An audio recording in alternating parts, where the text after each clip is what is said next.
Good evening, everyone. Welcome to the FearFans podcast. I'm your host, Don Elmy. With me is my co host, Nick Millet. And joining us is Joe from Things Wisconsin. And oh, man, really excited about tonight's show. It's because this movie is one of my all time favorites. And yeah, because I feel, and also because it's been a while since we covered a good zombie movie. And I figured, yeah, why not cover Dawn of the Dead? Yeah. Good way to start off for the first show of 2024. Oh, yes. Hello, Santi. Good to see you. Hey, Leon. Thank you so much for tuning in. What's up, Billy?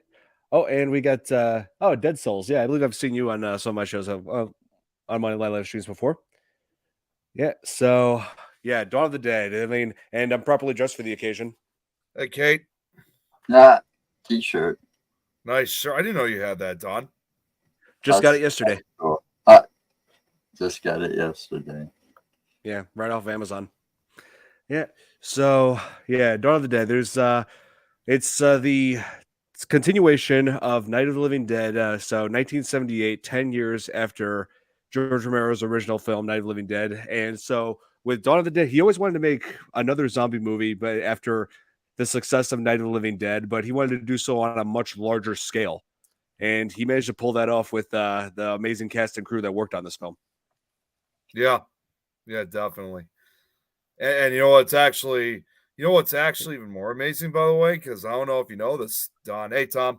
You know what? Actually, I'm going to answer that question for Dead Souls in just a second. But before I do, did you know, by the way, that additionally, and most people don't know this, but one of the executive producers, I believe, was Dario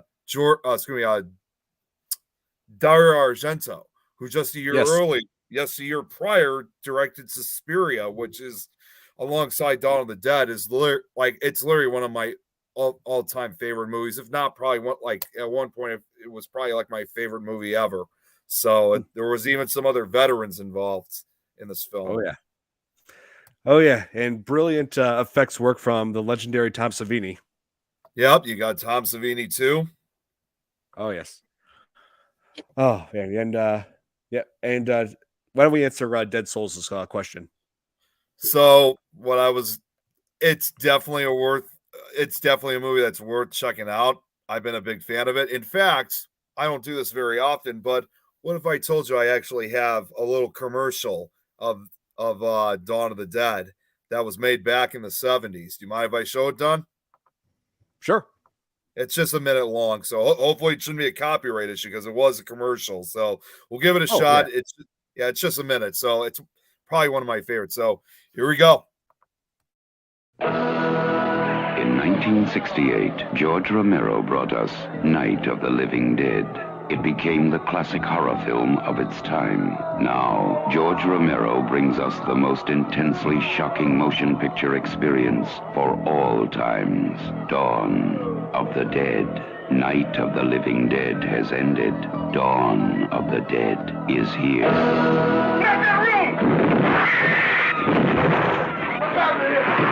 It gets up and kills. The people it kills get up and kill. They must be destroyed on sight. When there is no more room in hell, the dead will walk the earth. Dawn of the Dead.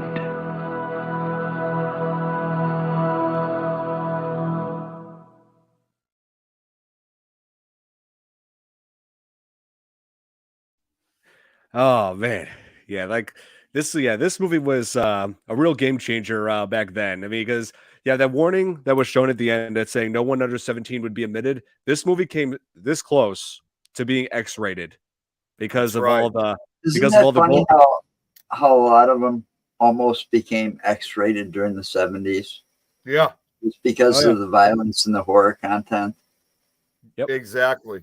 And this was, of course, and a lot of people sometimes fail to realize this was before the NC-17 rating was invented. So they turned it down. I think it was by the 80s they invented the NC-17. They didn't use the X rating as much. But yeah, it definitely was terrifying at the time, Kate. Yeah. Let's see. Oh, wait. Dead Soul says that was cool. I'll have to check it out. Oh yeah, I encourage you to Dead Souls because this movie is actually pretty easy to find. You know, you can go on YouTube and type in Dawn Yeah, of the I Dead. found it on And, I found it on YouTube for free, an enhanced edition.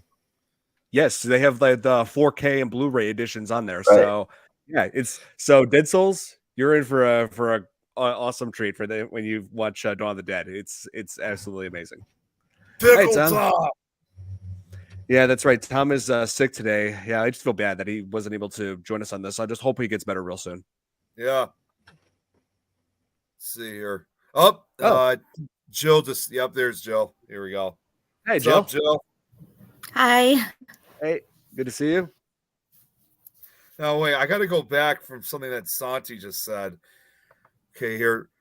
You know, Nick, you look a lot younger there with that haircut. You look very close to Steve's brother's Joe from Blue's Clues. Oh, I mean, oh my God.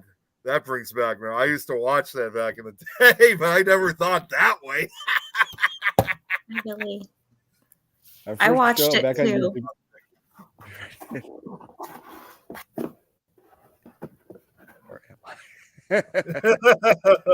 Oh, wow.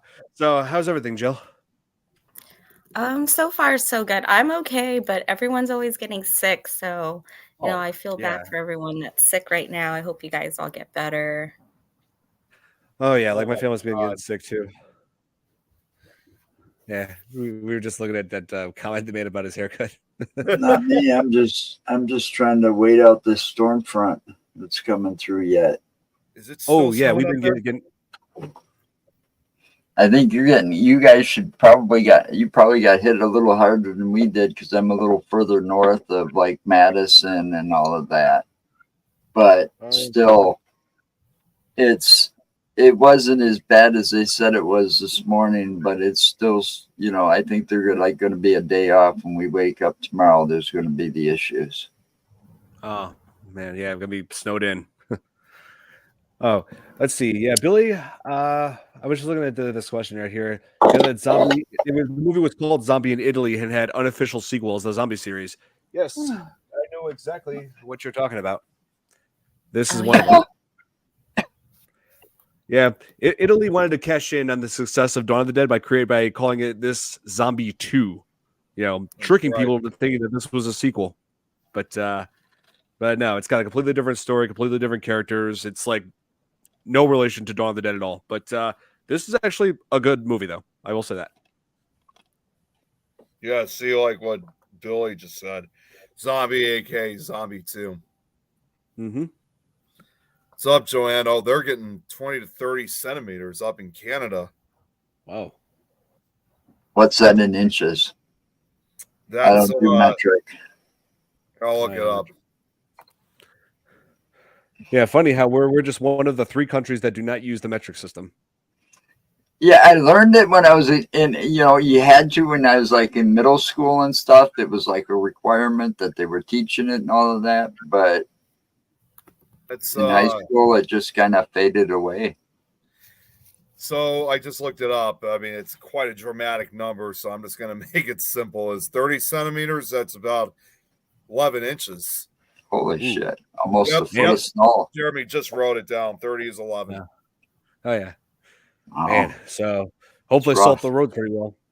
Well, I saw a sign to say it's got to be pretty rough when Wisconsin shuts down. Yeah, and it's funny because I was reading the news page this morning or actually last night, and there's a lot of cancellations. It was pretty much shut down. Man. They canceled school and a lot of other shit. See, for us, I mean, they said it was supposed to be really bad for us this morning, but there was like barely anything. Yeah, barely anything here too this morning. Yeah, it's like they were giving us this huge scare, and it went between like rain and snow and sleet. Now they're saying that tonight's supposed to be the big night instead. And it wasn't even cold enough for that moisture to make ice on the ground because the ground was still too warm. Yeah, man. Because it was only like 35 degrees over here. So, I mean, at time it could stick in those temperatures, but it must have came from somewhere where it kind of warmed up and it couldn't stick to the ground. Yeah, that's true. Oh, and Dead Souls. Want to answer your question? Is this one made in 2004? No, there actually is a 2004 remake, but yeah, it's a completely different film. It was written by James Gunn and directed by Zack Snyder, who both of them would have huge careers in the superhero movies. Yeah, the one we're talking about is from 1978. 1978. Yep. In 1978, yes. And this was like George Romero and Tom Savini's like a favorite film to work on. You know, this is where they went all out, like completely like all out on the gore violence factor, because sure there was some, you know, a little bit of that in Dawn of the Dead or Night of the Living Dead, you know, like where it was, but this one it's like much more graphic. I mean, it starts off with police raiding the projects, trying to rid zombies, and one of them blows a guy's head off with a shotgun, and I'm just like, man, I mean, like, and I saw like a documentary a few years back where Tom Savini describes how he did that effect, and everybody, and all the cast and crew was like, oh wait, he's gonna actually blow this fake head off. Okay, this I gotta see. And then everyone like saw that and we're like, wow, okay, this is gonna be in the movie. What else are they gonna do later on? Like this, like that whole, like those opening scenes really set the tone. One of my favorite parts. Well, if you didn't watch that first one, you know, the first one that he made, Night of the Living Dead, you know, it kind of catches you up to where they are today when they start Dawn of the Dead. Yeah. Yep. You know. That's true. So, and for what looks like, I couldn't find it here on IBM, that star website, IB, IMDb. Right. I couldn't find what the budget was, but I don't think it was a very high budgeted film. It didn't look like it could have taken a whole lot for that. Oh yes, but it was higher budgeted than Night of the Living Dead, because Night of the Living Dead had about a budget of about, I want to say, $114,000. I'm talking about those like really big star-studded blockbusters, you know, that have mega stars in them, and they go out and break box office records. You know, I've only seen Don fighting zombies in video games. Yes, that is true. I have fought zombies in Dead Rising, a game that is that? Just watch the movie. Played on TV, aren't you? Nice. I have it on the whole time. Oh, that's awesome. It's the apartment scene. Yep, the project scene where they just stopped that one racist cop who was like shooting down everybody. You know, like that. That I don't think that would fly today in a movie. He was pretty bad as far as racism is concerned. You know, I think they went a little overboard with that dude. Yeah, that guy. They made it perfectly clear that guy's out of control. You know, so they had to do something. I guess that did prove that he was out of control. I will say this one other scene that got me is another very early part of the scene when they find all the zombies, you know, feasting on a corpse. And there's one that just kind of shreds like part of its flesh off one of the limbs. It's just such a very memorable scene. Yes, because like George Romero, he wanted to go where no one's ever gone before as far as content in a zombie film, because hold on, let me go back to comments. Rich. Hi, this is Rich. He's a demonologist. So this is the first. I think he covered that. Good to see you, Rich. There was one of those zombies in this movie in particular that just kind of like, really? I mean, a Harry Kishna dude. I mean, he was bald and kind of dressed in the robes. That's the first thing that went through my head. You know, one of those guys that go to the airport and they're handing out flowers. That's right.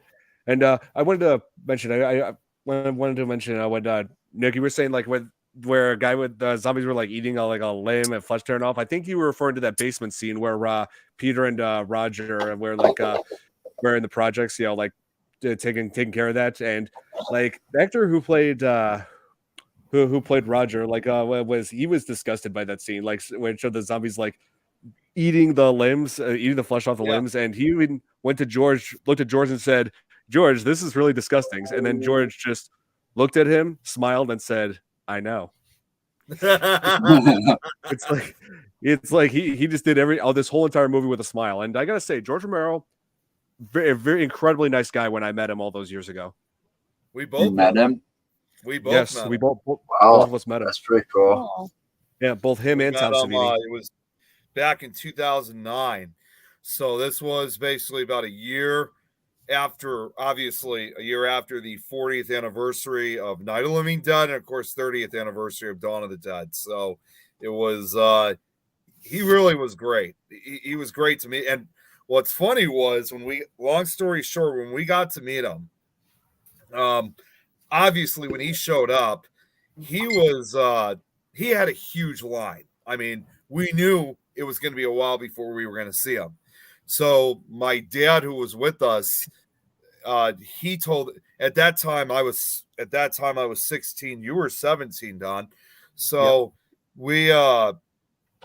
my dad suggested that we should go see the other horror celebrities while we're waiting, because my dad had an idea, which was instead of just waiting in line to go see him, we ended up instead.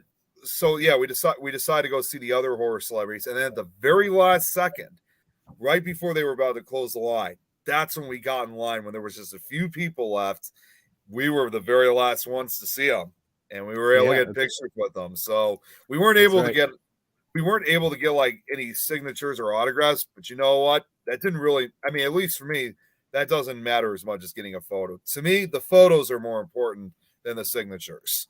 So and thank God we did. Yes. As you get older, Nick, the memory goes to hell. The signature ain't going to help you much as the picture will, to remember how it happened and when it happened. Yeah, because like when you get a signature, even when you have it framed or something like that, over time that ink is going to start disintegrating at times. It's not going to last forever. With a photograph, with taking a picture, that will last forever, no matter what. I've got pictures of me with all the different people I've met in the paranormal universe, and a few really famous people that I'm gonna put on a wall someday. Oh, that's nice. So, when I go to concerts, I have a habit, especially lately. But when I first met my wife, she had never seen a concert before, never been to a real concert before. Okay. So when I won the trip to Vegas, that I told you two guys about, to see Garth Brooks, that wasn't really a concert. That was just Garth Brooks's guitar and a bar stool. So, I mean, you didn't have the band, the lights, and, all of that. So the last few times I've taken her to a real concert like that, I've gotten backstage passes both times. Oh, really? Oh. Yeah. Really? So that she could have the excitement of not just going to her first concert, but she got to meet the band. That's incredible.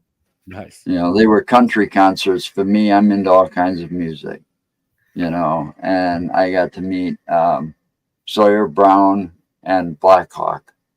Wow. 2 different occasions. Oh, here, this question's directed to you, Jill. The screaming woman. Is she alive or a zombie? Well, there was a few women in those scenes. So on the one in the hall where she got bit on the neck, I mean, that's like a big moment, right? Where the neck gets bitten and the arm gets bitten. She's a human, and then so now she's gonna probably turn zombified. No, probably about it. Yeah. All this talk about that we got to meet George A. Romero. I thought this was important to show this. Check this out. Oh, there you are. Yeah, there's the guy. Oh man, one thing I'll never forget when meeting George Romero were the glasses.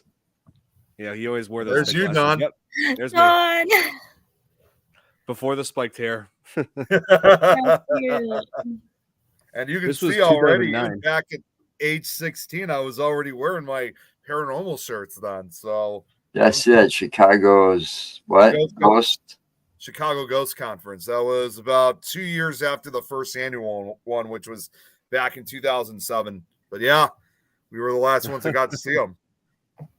But I wouldn't give it to be that young again. It was really nice being able to meet him, even if it's just that one time, because as we know, George Romero had passed away years later. Okay, yeah. But because as we know, George Romero is no longer with us, so it was really nice meeting him, even if it was just one time. Yeah, we were only with him, I think, for it was about 2 or 3 minutes. We were pretty much chatting with him, at least, because they wanted to wrap up. So, wait, go back. I got to see this one that Jeremy just said. Who let these 5-year-olds in?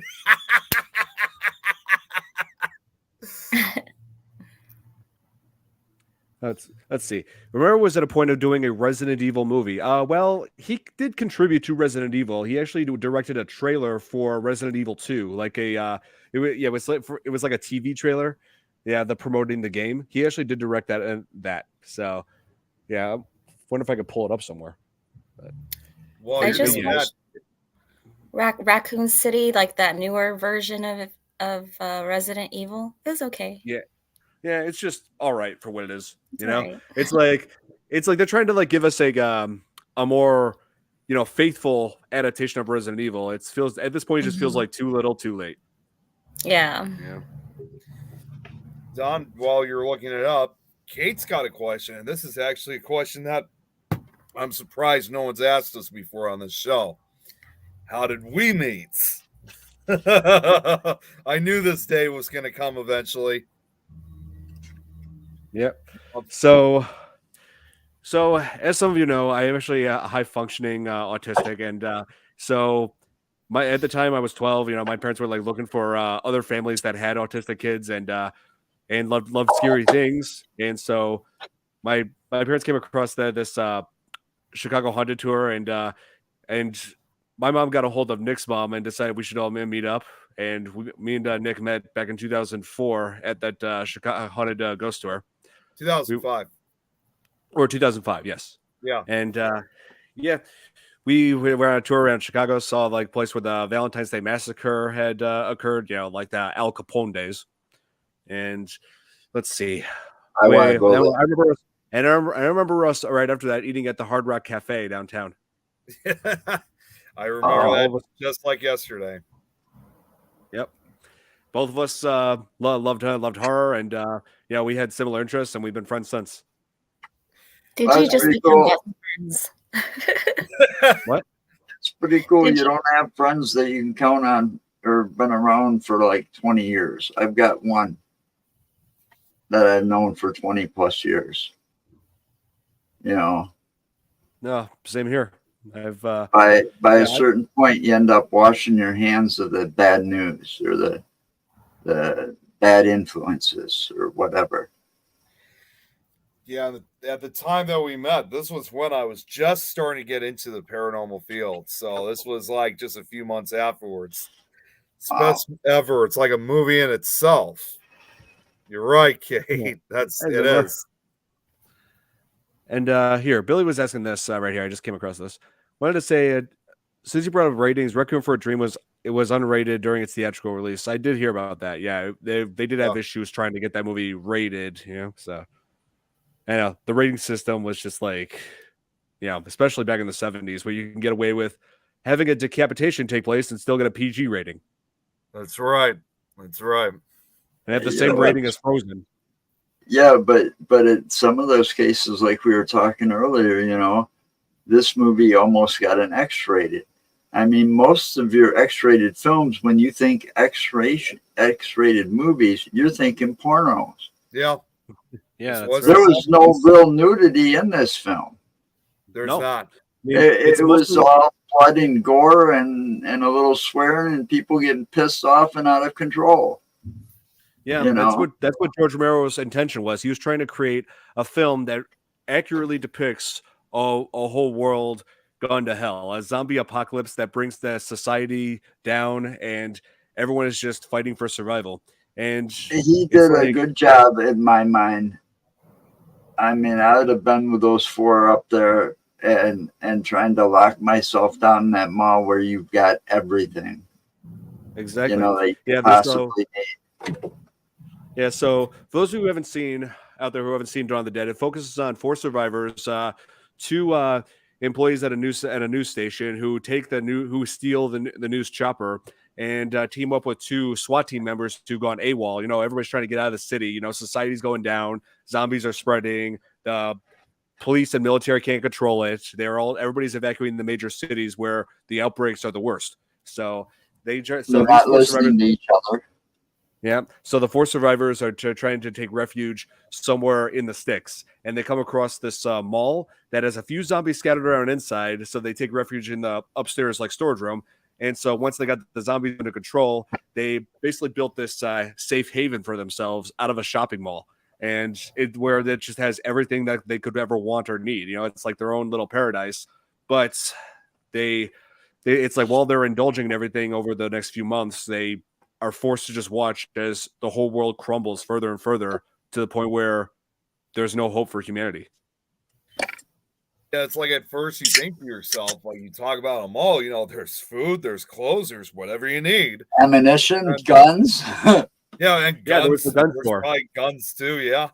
Yeah, there was that gun store scene. I remember that. And I was shocked that all the electricity was still running and everything. So, I mean, even though the world's going to havoc, somehow they still have the power to run everything in the mall. Yeah, they have. It could have been like running on a generator. Yeah, but even though that movie was, I wanted to say something about this because it's right at the beginning. When those two are arguing with each other on that news broadcast, this guy's saying you got to kill him and you got to do this, and this guy's arguing with him. It's like from the 70s, and I got a feeling Romero might have taken this little part from those skits in the 70s when Saturday Night Live used to do a show called Point Counterpoint. And you'd have two of them, arguing with each other, and that famous line came out of that Dan Aykroyd said, "I ain't going to do it because I don't want to get us in trouble for the language." But that whole thing goes to show you today, if government's so divided and something like that really happens, nobody's going to know what to do. No, let's try this. No, that ain't gonna work. No, they're gonna be arguing so much amongst themselves while the zombies and all that decide to take over. Yep, that's because of how fast they can multiply. Yeah, one bite and it kills you with faster than rabbits. Pretty much, Yeah, it's like every person they bite or feast on becomes one of them. Or not only that, anybody who just dies of natural causes in the Romero films can come back as a zombie. So it's like if they're able to do that, then the whole thing would never be over. It's basically like an airborne disease in a way. Yeah, and they did the exact same thing in the AMC show, The Walking Dead. Anybody who dies of natural causes comes back as a zombie. Was there a Build-A-Bear workshop inside the mall, though? No, there wasn't, but there was a JCPenney's. I was going to say, did that even exist back in the 70s? Even before the 70s. Like that company's been around for a long time. He's talking Build-A-Bear. Oh, Build-A-Bear. Oh, I don't think JCPenney's been around for a long time. I don't know about Build-A-Bear Workshop though. Build-A-Bear wasn't in any of these malls in Wisconsin in the 70s. It didn't come around till almost the 90s. Yeah. Would you want a dead crossover movie with all three dead movie survivors meeting? That sounds easier said than done. I mean, like some of the actors are not even alive anymore. Like the actor that played like for example, and like I mean, all the characters in Night of the Living Dead, that wouldn't happen because all the characters are dead. And like even if they did bring him back, the actors who did that, like Dwayne Jones, he's been dead for decades now, who played Ben. And I just learned that Dwayne Jones was actually friends with Ken Foree, who played Peter in Dawn of the Dead. Mm. And when he passed away 20 years after Night of the Living Dead. Yeah, it was like the first to go, I think. Yeah, when Ken told Dwayne that he was going to be in the newest George Romero movie, like Dwayne Jones said, "Oh, hey, tell George Romero I said hi," because it's been 10 years. The part me and my son were surprised in the mall was they had that whole garden area. So when someone passed away, they buried that person in the ground, in the dirt, and he was like, Roger. They have a mall with with, you know, a garden and dirt. It's like, Yeah, not that was anymore. Yeah, they that was didn't really have that in the 70s, though.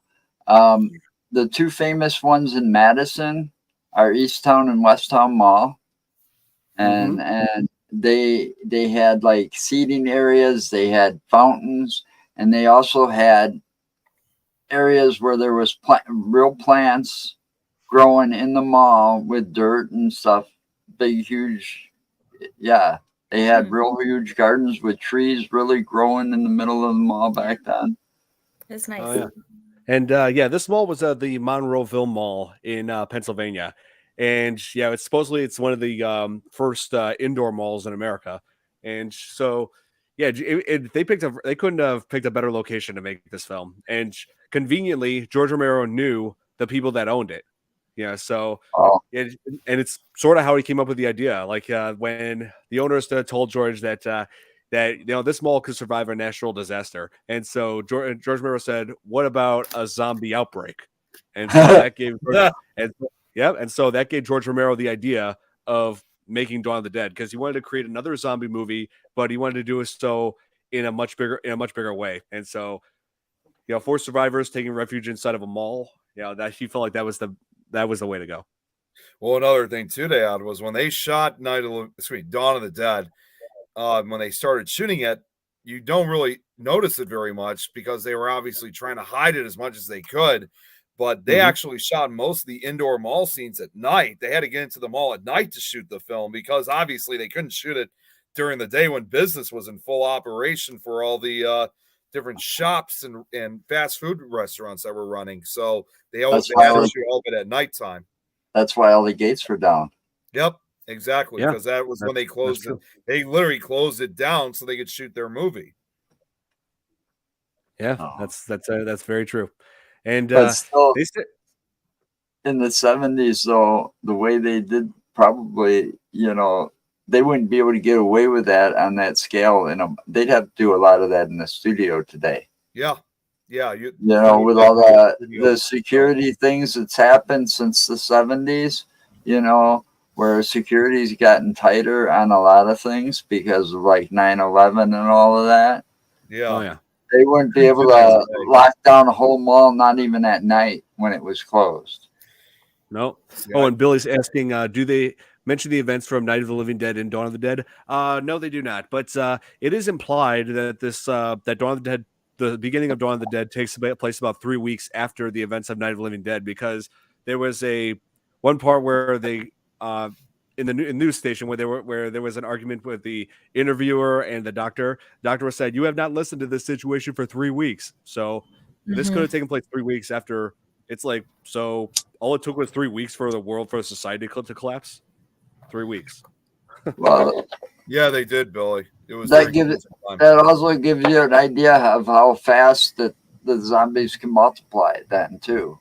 At the same time, it gives you a real estimate and how much they can actually start taking over the world, like they were. And Billy, to answer your question, yes, because George Romero knew the owners of the mall, and so when they said they wanted to make a movie here, they had no issue. And I should say, like, they said that one of the easiest things about making this movie was recruiting the zombies. Just about all of George and Christine Romero's friends and like locals, they all wanted in. They were saying, I mean, who would not refuse that kind of role? To be in a movie? When they do that, I mean, think about it. I mean, everybody's got that little acting bug, so to speak. I mean, I stood in line for 12 hours to try to be an extra once when they were filming in Madison. They were filming that movie Back to School with Rodney Dangerfield. Oh, wow.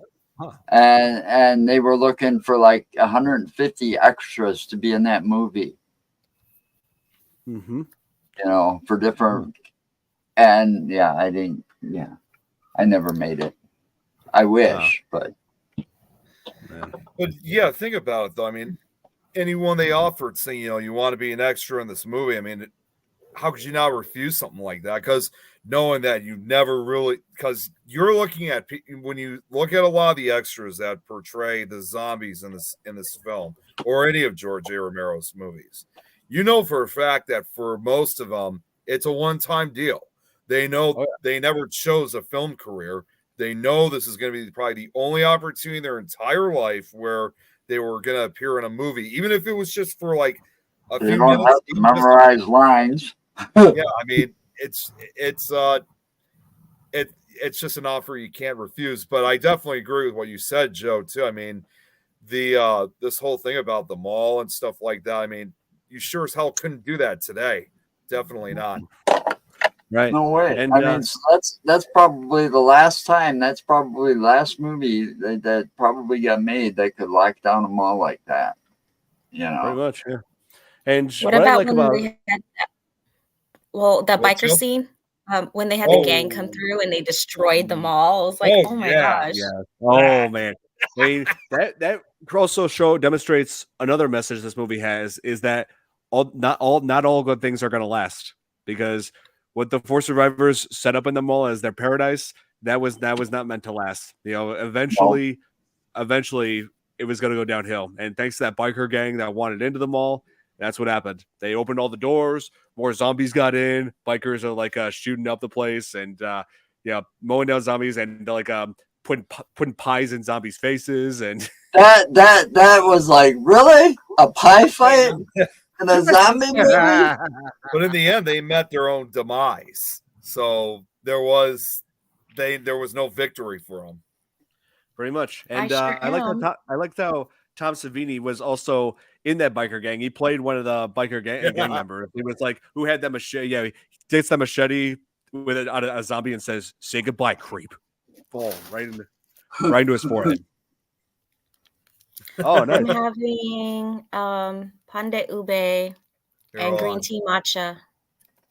Pande ube, it's got like purple. You know, ube. I'm sure the studio probably reimbursed them all for any expenses incurred. Oh yeah, you're looking at Billy's comment here. Yeah, I'm pretty sure George Romero was able to do that. Yeah. And also, what was I going to say? Oh yeah, one of the things I love about the zombies is how much more diverse. It's like the diversity of them. Like just by looking at their clothing, you could see that these zombies came from all different walks of life when they were once living people. I mean, you look at it's like Harry Kishna dude or whatever you want to call him. Yeah. Well, not only that, there was even, I think it was again in another early part of the film, you even saw 2 zombie kids. Yeah. It wasn't just adults. The 2 zombie kids that Ken Foree, when he was playing Peter, getting attacked by those 2 zombie kids, that was the one scene that he hated doing. You know, he was very against the idea of killing kids, even if they were zombified. And fun fact, those 2 kids were actually Tom Savini's niece and nephew. Oh my gosh, jeez, I didn't know that. Yep. I even when I met Tom Savini. Yeah, when I met Tom Savini, I asked him, "So is it true that was your niece and nephew that play the 2 zombie kids?" And he's like, "Yep, I shot him in the head with a machine gun." How fun. Oh man. But they must have had fun with that. Let's be honest here. Yeah. There were some things that people were not comfortable with, like when filming this. Like there was this one moment that George Romero was very against. Because you know how there was like a diversity of all kinds of different zombies because of what they're wearing. Like I said, like there was a nurse zombie, there was a baseball player zombie, but then there was that nun zombie, where when they were trying, when they were trying to close all the doors, but Fran stayed behind so that they could have an escape route. She accidentally closed the door on like a nun's what is that, a veil that they wear, like a zombie nun's veil, and so opened it. But there was the idea, there was the idea that they were that she was gonna open the door and shoot the nun zombie, but Romero was against that. He said, okay, zombie or not, we're not killing a nun." Yeah. So my favorite part was when they went to the country and there was like all the country folk had their guns and they were like drinking and partying outside, cooking, and and shooting the zombies like they're duck hunting. Yeah, it was like a hunting event for those guys. It was locals and like the cops and National Guard, and those were all real actually. Like those were real locals that volunteered for that scene. It was like local hunters who brought their own guns, and there were the local National Guardsmen, cops, like first responders. All of that was real. Mm-hmm. My Yeah. God. That looked like a fun time. Yeah. Oh, I just yes. gotta say what Kate That is just true, wrote really. was the mall as smashed up as the Blues Brothers mall scene. Yeah. Oh, I don't think so. I don't think so. Hey, Sam. Thomas. Good to see you here. Hey, Sam. Yeah. Oh, and here. You are right about this, Billy. Tom Savini did reprise his role as that biker. He was like an undead biker. He still had that machete in Land of the Dead. That's right. He did reprise his role. Mm-hmm. Yeah, I don't have it on Blu-ray. I mean, I do have the movie, but I'm still looking for a good Blu-ray copy of it. Yeah, trying to find a good deal on it. And this is like the unrated director's cut, so that's my problem. I've been looking for Blu-rays. It's not the price. I mean, I could buy it for whatever, but I'm trying to find like the director's cut. It's like I want to see everything. Yeah, I want to see the director's cut. I want to see like all that stuff that they won't show in an R-rated movie. I want to see everything that Tom Savini did for this. You're great, Sam. Here's another little fun fact about your let's see, what would you call them? The people that distribute those movies. The after a while, and this is the worst thing that happens. After a while, these movies end up OP, and when they end up OP, you'll never get your hands on them again. Right. Because what OP means is out of print. Yeah, out of print. Yeah, that's right.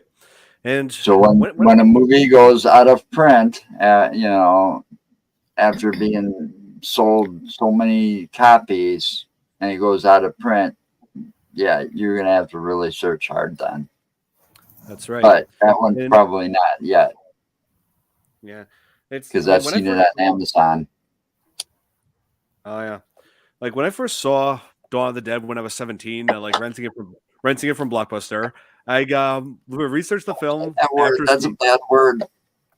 Okay, so after seeing the film, when I did research on it, I was pretty, surprised that the film was not put into the National Film Registry, just like Night of the Living Dead was, because Dawn of the Dead has just as much historical and cultural significance as Night of the Living Dead. That film, Dawn of the Dead, this movie should be preserved.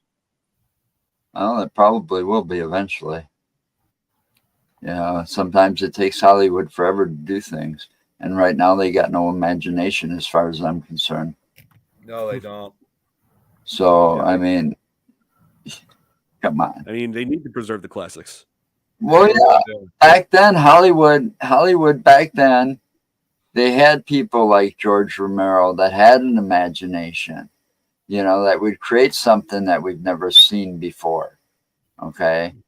Nowadays, they're just rehashing old shit and old ideas. Yeah. Because nobody can come up with a new idea. Yep. And not only that, they're also just making sequels to things. They even make sequels to bad things. Prequels. Yeah. Well, but it's not always. They're not always bad. Those aren't always bad, right? They give you a lot of insight into the original character. How he got to be that way. Yeah, that's true. And so when I was looking back at the comments that DJ Evan C said, when if a zombie apocalypse happened, he probably wouldn't make it. That brings me to this one question that a lot of people have when they watch these movies. It's like, what would you do if a zombie apocalypse happened? What would your game plan be? Yeah, weapons. Weapons, yes. But more than weapons, but it's not just weapons. You also have to have like a plan of action. Like, what are you going to do? Where are you going to go? I thought the mall was ingenious, but I was like, how come there's only 4 people coming there? Where's the rest of the people that thought the same thing? Yeah, but that's where the bikers, came in too towards the end there. But where were they in the beginning? Zombified yet. they probably got another hideout. You know, people probably found other hideouts. I mean, you got to, in that case, you probably got to go to, I mean, they had a helicopter. That's how they got to the mall in the first place. All right. They stole the news helicopter. All right. I mean, other people had to go, well, the bikers had to be, they were all on their bikes and stuff. Other people took cars. They're going to go to the closest place they think they can Night, Jeremy. shelter down. And in the 70s, you know, the mall wasn't a very popular thing yet.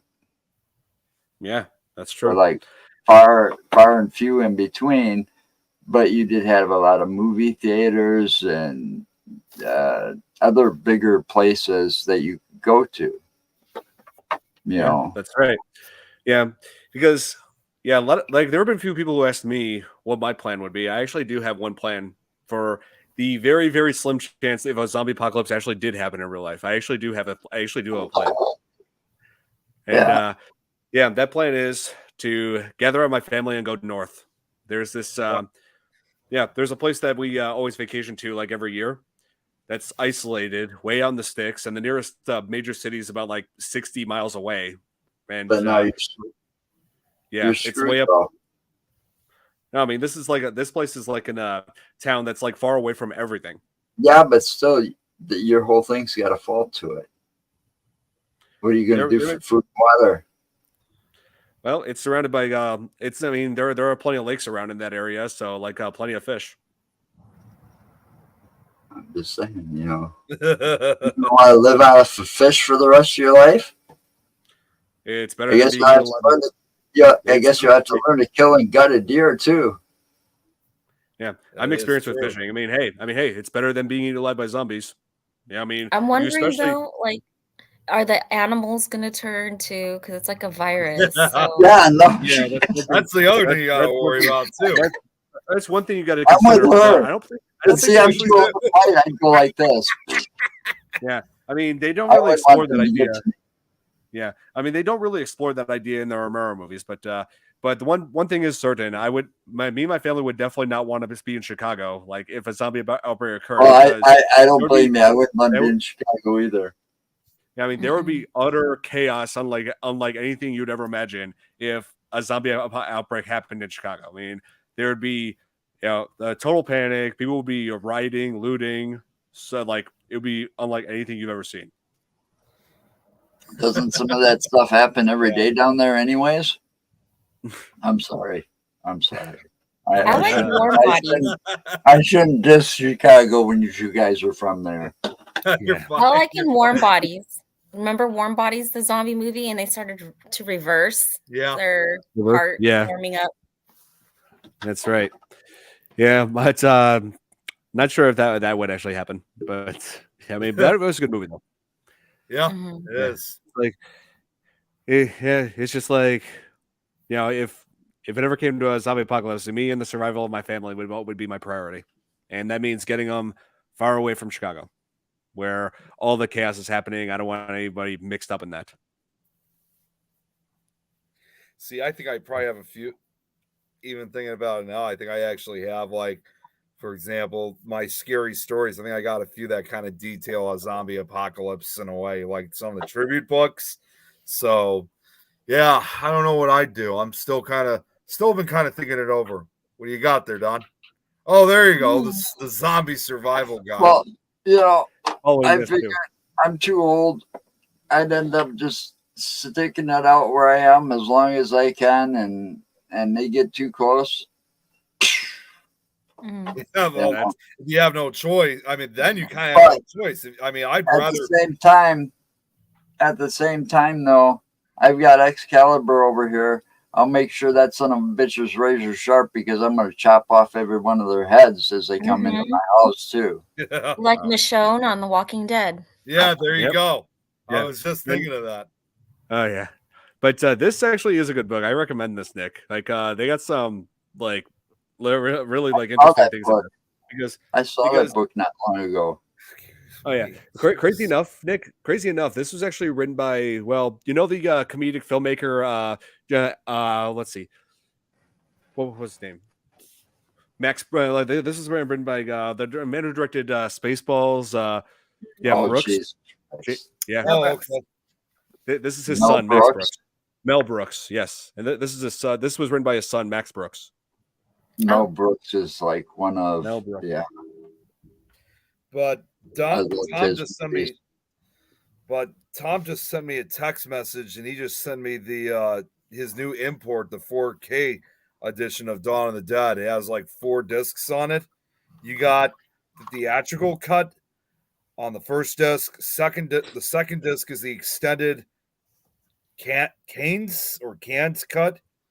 Then the third disc is the Argento cut, and then the fourth one is the special features DVD. Yeah, he just sent me that new import. He sent it to you has. too? Yes. Yeah. See me camping and a zombie hops by and asks me, where is the graveyard? Believe I'm lost. Well,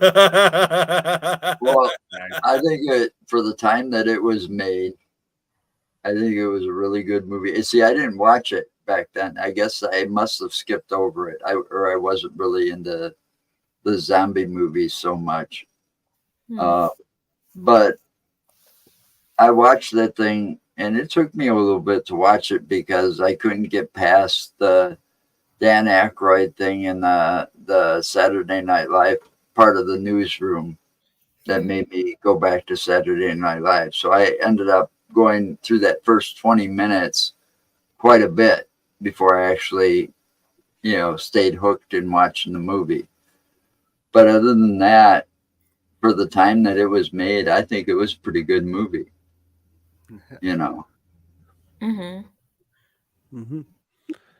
Oh, let's see. Senti's saying he's following both her Instagram. I appreciate that, Senti.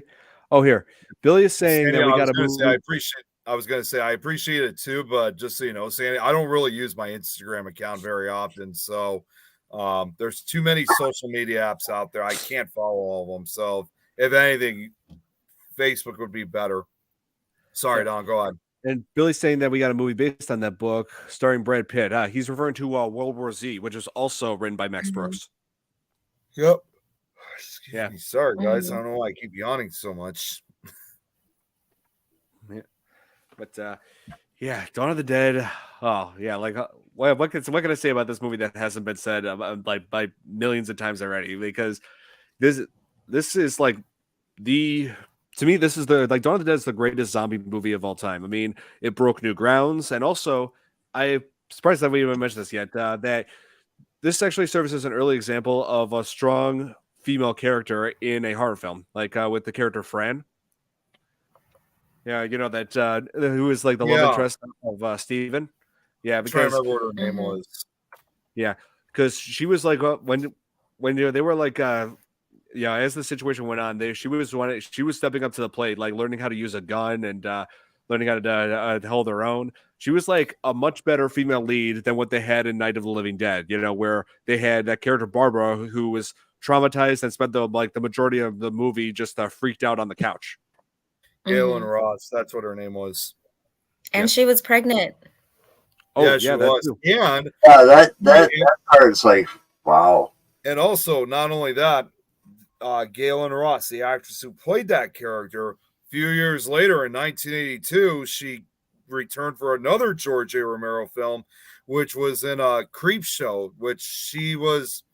That's where I recognized her from. Yeah, she was in the segment of Something to Tide You Over. Although the funny thing is, it's like when you see her close up. The one with Ted Danza? With who? Yeah. Ted Danza. Yeah, that's right. With Ted Danza. Yeah, Ted Danza and what's his name? The guy he's from the Naked Gun movies. Leslie Nielsen. Leslie Nielsen, yeah. Well, what's funny is like when you see Galen Ross in both movies, it's like in Dawn of the Dead, she's got blonde hair, and in Creepshow, she's got like long, dark brown, almost black hair, almost like mine. Even longer too. That's right. Yeah, I mean George Romero, he's done all sorts of amazing work. He's even directed that Stephen King. Yeah, he's even directed that Stephen King movie, the Dark Half. Yep. Yeah. Let's see. Oh yeah, there were some people who brought this up in the comments, saying how comparing this movie to the video game from Capcom, Dead Rising. Yeah, yeah, it's like I want to think it has some inspiration from Dawn of the Dead, but it's not like a total ripoff of it. Yeah, I mean, it really is its own story. You know, like the only thing it has in common is just zombies in the mall, and that's it. Mm-hmm. Yeah. Focuses on Frank West, the photojournalist who was trying to uncover the cause of the zombie outbreak. And right, I mean, just that alone caught my interest when I first played that game when I was 14. You know, back when Xbox 360 was the big thing. You really are a puppy. You know, I got to say one other thing too, by the way, about Dawn of the Dead, because this is actually an interesting note to put up. In fact, actually, Rob Zombie had said this in an interview, because George A. Romero also made Night of the Living Dead. I keep saying Night of the Living Dead, Dawn of the Dead. If you think about it, that was also, in a way, even though it was already heavily used by this time, that was pretty much also George A. Romero's first zombie film in color. And George A. Romero, Rob Zombie at one point asked, what's the difference seeing them in color compared to Night of the Living Dead, which was obviously shot in black and white. And his response, and I definitely agree with what he said, seeing the zombies in color in this film, I don't know if it really made them any scarier, but it certainly made them bloodier. That's for sure. I think it was more the thought of them is what made it so scary. I know, it's like they're not Walking Dead. I mean, when hell gets full, the dead shall inherit the earth. Mm-hmm.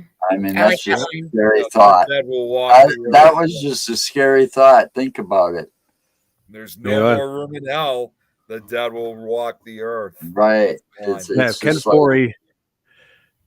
Yeah, that's right. Ken Foree, when he says that line, referring to his grandfather, his relatives who were into voodoo, believe that, when there's no room in hell. Yep. And he even says that line again in the Dawn of the Dead remake from 2004.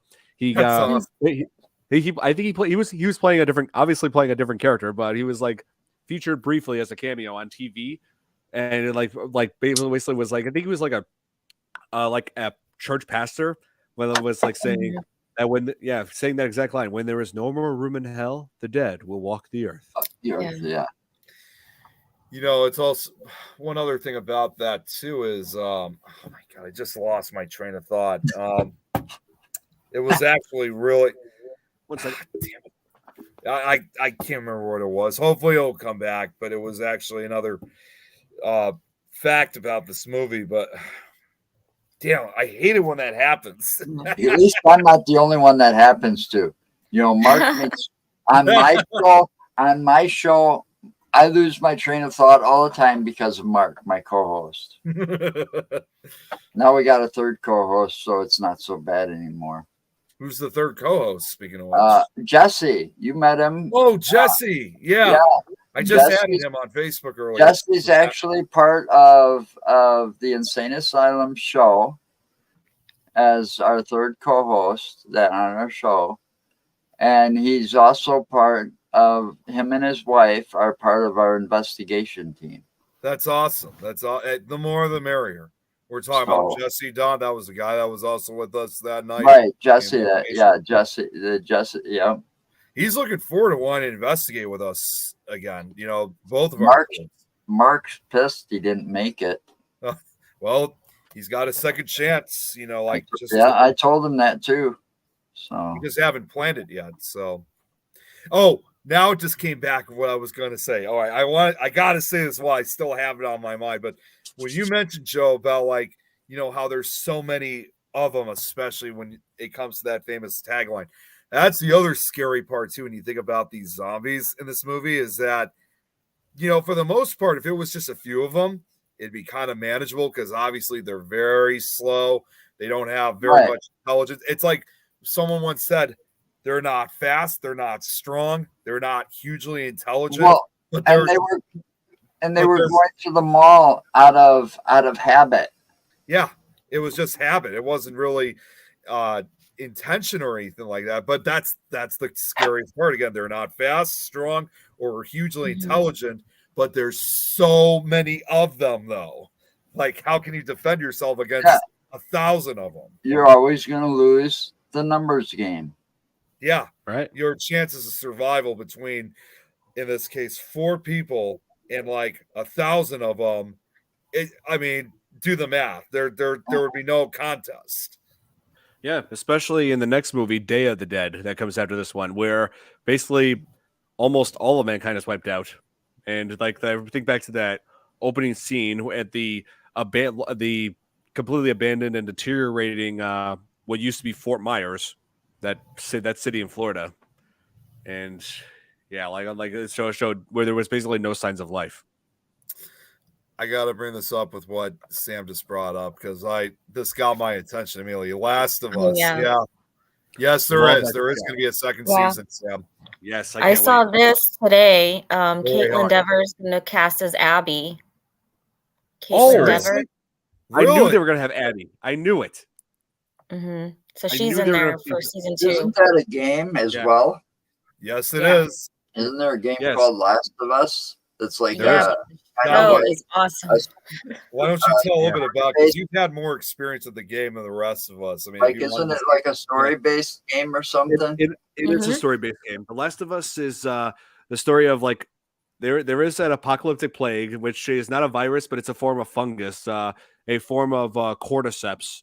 This fungus that has mind-altering effects on insects, but there's a variant that took effect on humans, where it very much wiped out the majority of mankind. It focuses on this character named Joel, who lost his daughter on day 1 of the outbreak, and so he's become a very hardened and just focusing solely on his own survival, and was acting as a smuggler for inside this quarantine zone that he was in Boston, and was given the task of bringing a 14-year-old girl who could be the key to the survival of mankind, like she could, because she's immune to the plague.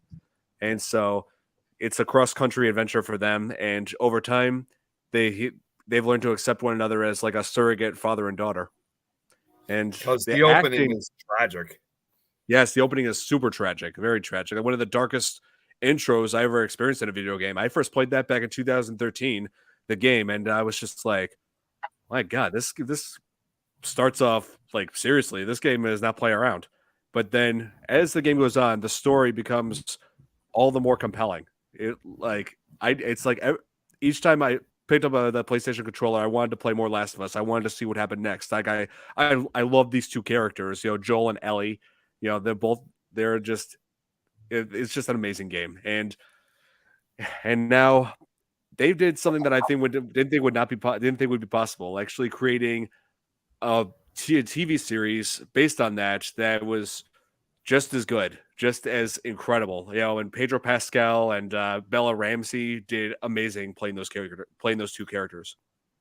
If I'm correct on it, I believe it was also the highest paid and I think also the most successful television, because it was produced up in Canada.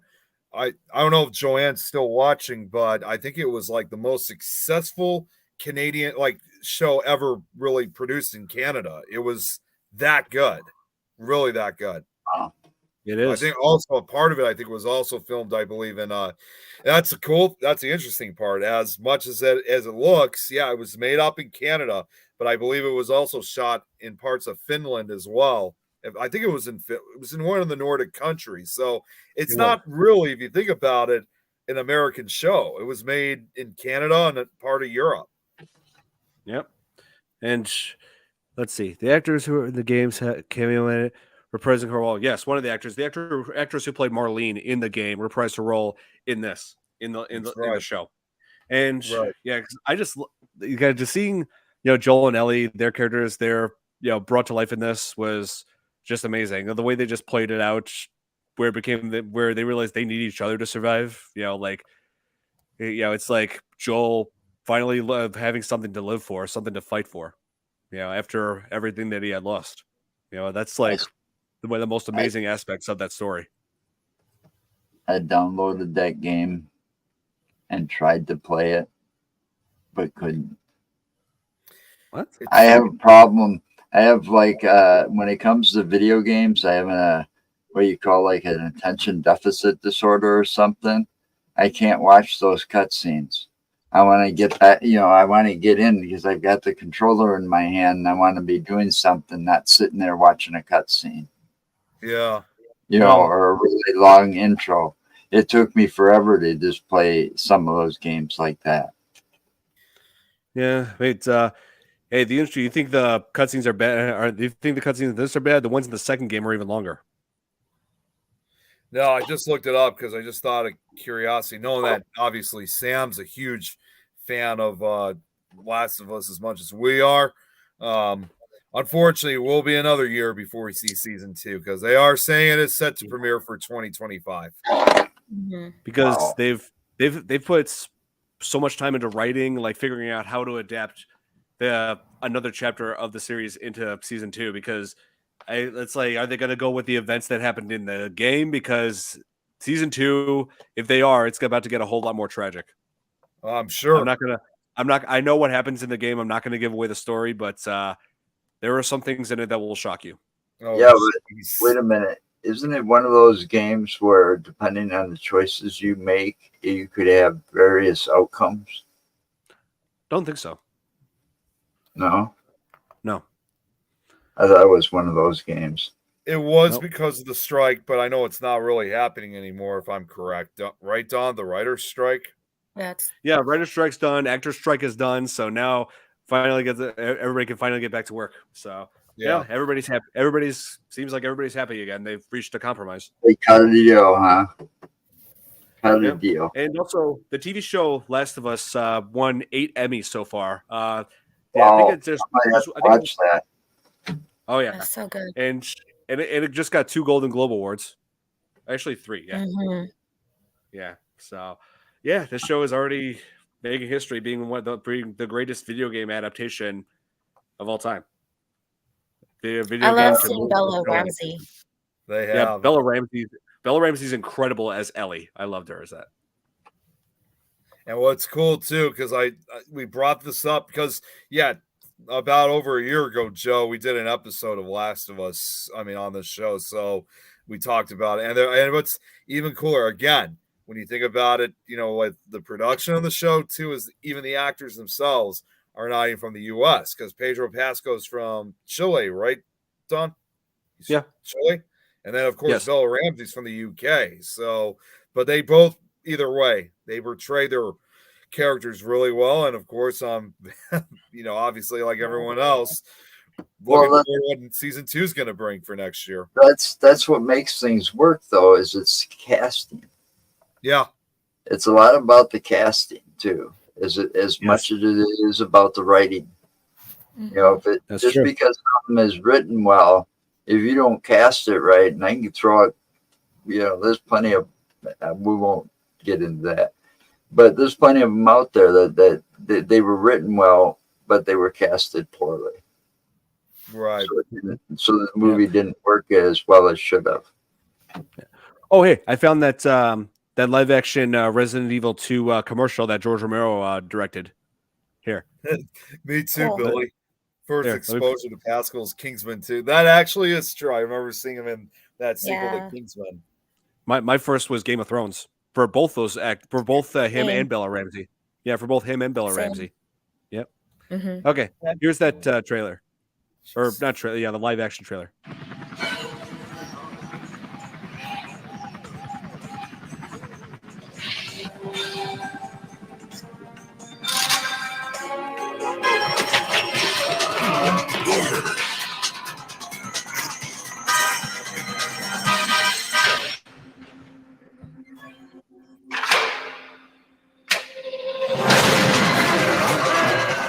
Biohazard 2. Yeah, that was back in that was back in 1998.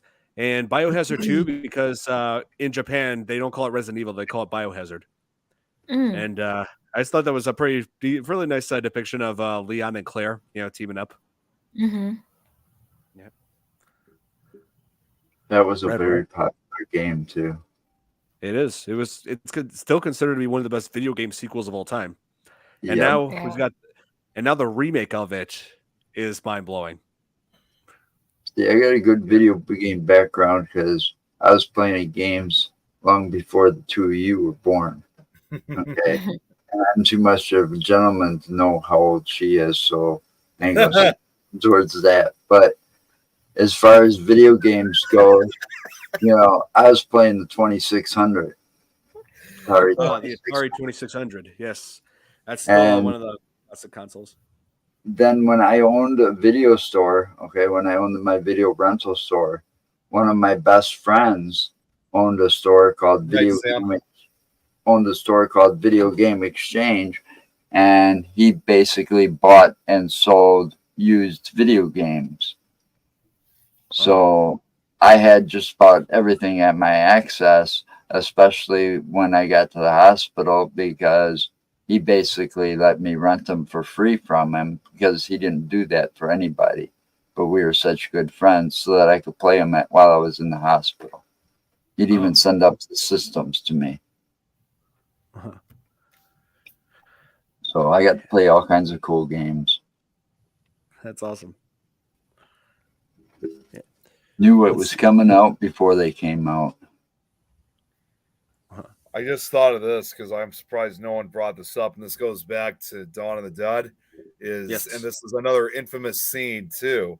I'm surprised none of you guys brought up that famous helicopter scene when the zombie gets the top of his head cut off. Oh yeah, yeah. You don't even notice that right away, and then you figure out that it was chopped. And it cuts the top of his head off. Yeah, he was like just barely standing up there. Yeah, it's where Roger was like refueling the plane, and because of the helicopter's engine, he couldn't hear the zombie like moving towards him, didn't notice. But then he turns around, and the zombie's like getting on top of crates, standing up. He gets too high, and like the blades hit his head, and it kills him. And also, obviously, blood pouring down, and they actually animated those chopper blades at the part where it was kind of cut off. The engine was shut off at that moment for obvious reasons, for safety reasons. But and it's also worth noting that the helicopter reminded me of the ending of the film where the ball is once again in zombie control, and Steven was was zombified, and just walks around, does that shamble, a gun still attached to his finger, and leads the zombies up to where Fran and Peter are, and so. Those two escape by the helicopter, and where it has low fuel, they don't know where they're going to go. They just fly off to an uncertain future. You never find out what happened to them. You don't know if they run out of fuel and die somewhere. You don't know. Yeah, they just leave it wide open for a sequel. Well, on the remake, do they find a boat and they go to an island and they all die? Yeah, it's heavily implied that they all died. Yes. Yeah, there's nowhere to go. Dark ending. And Dawn of the Dead was originally going to have a very dark ending because they were originally just going to give up. It's like their safe haven has been overrun, and they don't know where else to go. So Peter was going to shoot himself in the head, and then Fran was going to go up to where the helicopter is and just use the helicopter blades to decapitate herself. But they realized that after they encountered the Viger gang and after their demise, I mean, it's quite signifying for the most part that the human, other than the zombies themselves, for the most part, basically all human life had been exterminated at that point. Yeah. Well, yeah, and it goes to show you again, the numbers game wins every time. Yep. Yeah, I mean, when humanity gets outnumbered by zombies and you're not sure how to kill them because you're arguing over how to really kill these things, they're going to take over pretty quickly. I'm not trying to sound like what you just said, Joe. I mean, not in a suicidal manner. If I was surrounded by 1,000 of them, I probably would do the same thing because you know what? Well, it's my age. Yeah. Well, no, for me, I'd rather do it. I'd rather put the gunshot than being torn apart by these zombies. I just make it a quick death. If I was back in my 20s or 30s, I could fight these things off. But yeah, I ain't got that kind of strength or or energy anymore. I mean, I'd be like Alice, and I'll just survive. I'll just keep going. I mean, they're just gonna have to tear me apart. Sorry. Same. I don't go down without a fight. Right. But then again, I could go and say, you know, I'm a vampire. I'm going to live forever. They ain't going to screw with me. It's if zombies want to, hey, yeah. It's like for me, it's like if zombies want to take on the Don, bring it. The Don. The Don. I like that. The Don. I mean, when you're already the living dead, isn't that what a vampire is, anyways? That's a whole nother story. Being vampires too. I'm one too. John, I gotta say, vampires over zombies. I'll take the vampire. Yeah. What do you say, Nick? I never even said this, but like all this talk about the number of them and stuff like that. Well, let's be honest. I mean, we have kind of practiced. I mean, look at all the times that we played Left 4 Dead 2 and how the times we've been outnumbered by the zombies. No, Left 4 Dead 2. And Left 4 Dead 2, yes. Left 4 Dead 2, yeah. The Last of Us, oh god, like Resident Evil, and well, actually, Dead Space doesn't count, even though they do make monsters out of corpses. But yeah, Dreamcast had a pretty good one called House of the Dead. Yep. If you had the Dreamcast guns, it was even more fun. I never owned the Dreamcast. I've got one. Yeah, my cousin did, but I didn't have it. Tom. Yes. I'm not sure. That's an alien. That's a Piper reference. Yep, Piper. Another movie we got to cover somewhere down the road. They love. I have a quizzical question. So they have movies with vampires and werewolves either in war or working together. What about zombies and vampires? Is there one? Or not yet? Might be. I'll have to look into it, but there might be. I never thought of that. Well, there is yeah, because if you think about it, technically they're both The Walking Dead. Well, there was one movie that dealt with, and it's going to sound crazy, dealing with both zombies and cannibals, which is what was that movie called? I think it was called Zombie.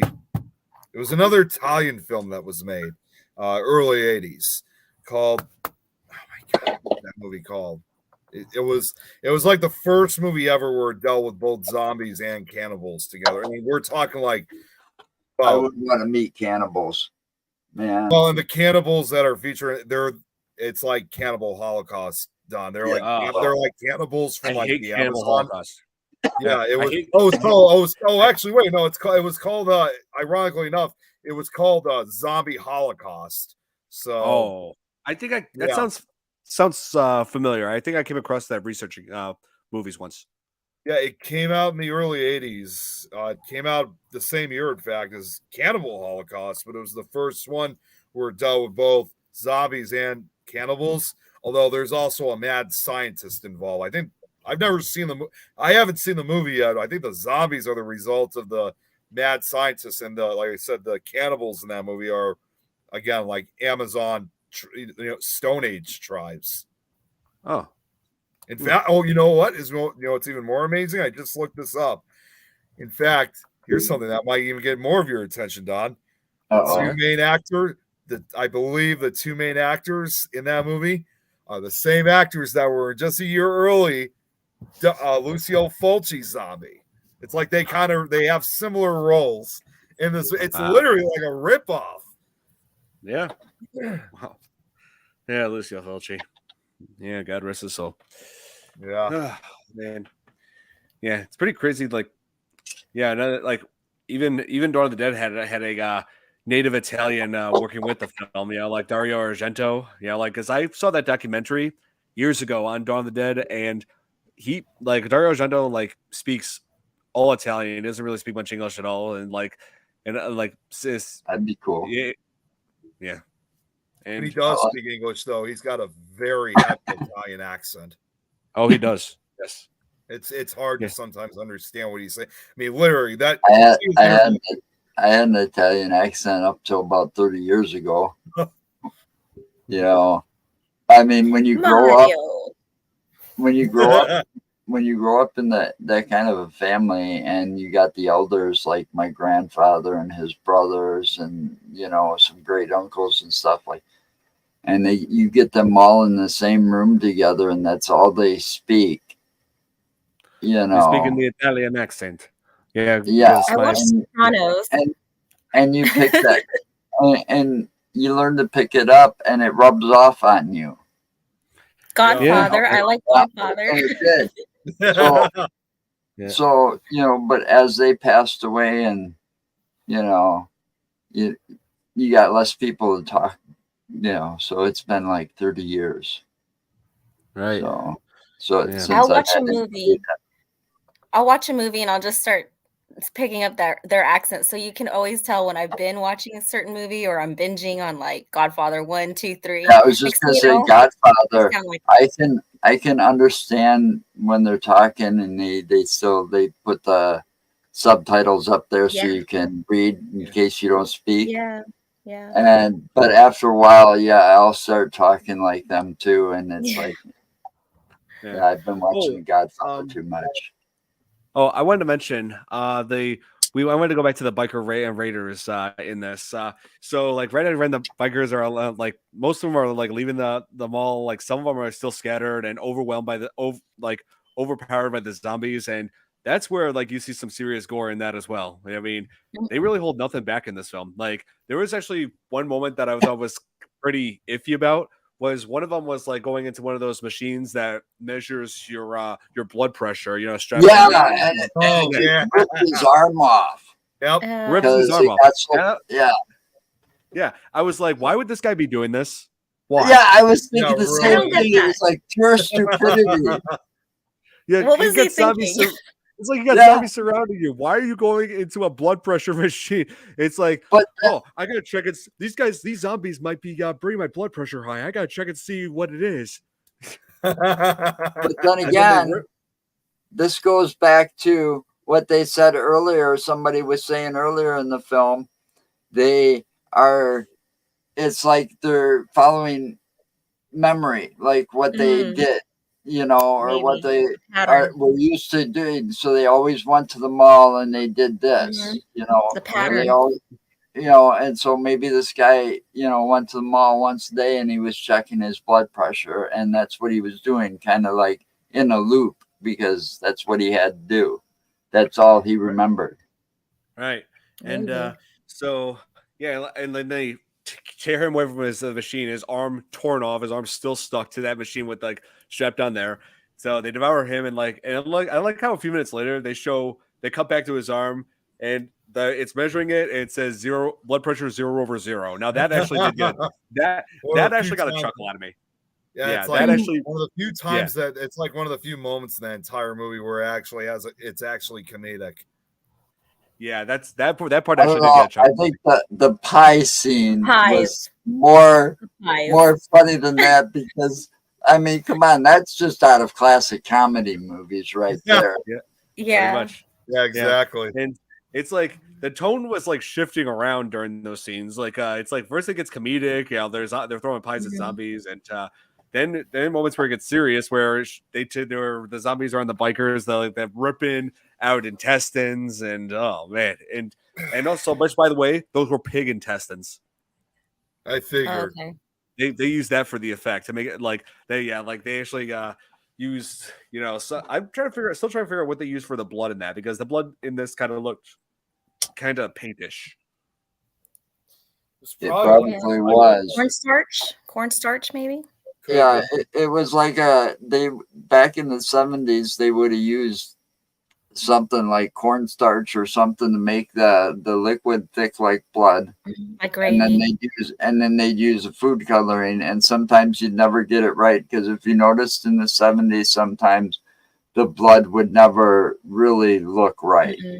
Yeah, sometimes it would look like brighter in that, right, or almost like hot pink at sometimes because of the way the lights hit it. I'm just glad in this movie they didn't have like the scene with the baby being born, because I was like, is this going to be a zombie baby because she's pregnant, and it was showing her like growing, and I was like, oh my gosh, are they going to, give us a zombie baby on this one? But they didn't. Yeah, because they did that in the remake. That's right. Yeah. Oh, what's funny is that even when it didn't show up, the correct color in later versions. Like when they re-released the film, they obviously changed color of the tone of the scene moment to make it look darker, so it actually did look more like real human blood. They did something like that though, with like a zombie type baby. Wasn't that movie called It's Alive? Oh, It's Alive. Yeah, it's Larry Cohen. I don't think it was a zombie. It was just born as like this mutant creature. Yeah, I don't think I was. It's been a long time, but I've been ever since watching some of these older movies. It brings back some of these other ones like that, and The Hills Have Eyes, and Chud, and some of these great classics. What about the baby zombie in Cockneys and Zombies? that funny one. And the baby, like there's a baby in like a stroller or something, and then he like looks at it and then he like chucks it. Or kicks it. or the zombie baby from Dead Alive. Yeah, there's that too. My God. Yeah, that movie's insane. Yeah, it is. Absolutely insane. Oh man, yeah, like I would cover it, but I don't have that movie in my collection. It's so hard to find a Blu-ray copy of that movie. I've been trying for years and I still can't get it. Ah, man. One day. Maybe you just don't know where to look. I know it's got to be around there someplace. Yeah, for sure. Oh man. Oh, I'm surprised I didn't mention this when we were talking about that news scene. George Romero and Christine Romero, his wife, they actually did a cameo in that scene. They played like news station employees who were working like the switchboards. Oh, yeah, that's right. So it's nice seeing a director do a cameo in his own movie. I'll sell you mine. Oh, that's right, Tom. You do have a copy. I mean, I don't want to take that off your hands. I mean, you've been collecting that stuff. I mean, getting a hold of one of those is gonna be hard for you. If Jeremy was still watching, I was gonna say I'm pretty sure he probably has a copy of it because we've all seen his library of movies he's got. Yeah, for sure. Oh man. So I'll show you mine one day when I move. Okay. Sounds good. Remember, I used to own a video store at one time. I took a good chunk of that collection with me. Nice. So most of that's on VHS yet. Oh. See? And so to wrap this up, Dawn of the Dead, it's one of my all-time favorite horror movies. It's my favorite zombie movie, and anybody who likes zombies should definitely see this movie. It's got just about everything. An amazing story, and compelling message about surviving during the end of the world. It's just something you have to see. I mean, and also to the National Film Registry, please preserve this film. Seriously. Yeah, like this is one of the most historic. This is a very historic value. It's definitely worth keeping it and having it preserved for all time. See, I like it too because it's I couldn't agree more with it because you look at a movie like Dawn of the Dead, and I don't know what it is. I mean, especially after I played that trailer, the music and whatnot, the tagline, the acting. Hey, Nikki, it just gives it almost this legendary status. Just the way how it's made, the music, like I said, especially with how it was made. It's like from the beginning, it was like this just sounds and looks absolutely legendary. Yeah. So National Film Registry, preserve this film. Do it for George Romero and all the amazing cast and crew who brought that masterpiece to life. Definitely. Yes. So that's going to be it for this week's edition of the FearFans podcast. So definitely see Dawn of the Dead if you haven't. And we're going to try to figure out what we're going to do for next week. I do have a few ideas, which I'm going to be going over with these guys soon. But I'll let you guys know what I've got for next week. So Sounds that's good. it. Yep. So that concludes this edition of FearFans podcast. Hit the like button if you did enjoy it. Subscribe to all of our channels, our social media. Subscribe to us, everything. Yeah. So have a good night, everybody, and we'll see you guys back on here next week. Take care. Bye. Bye.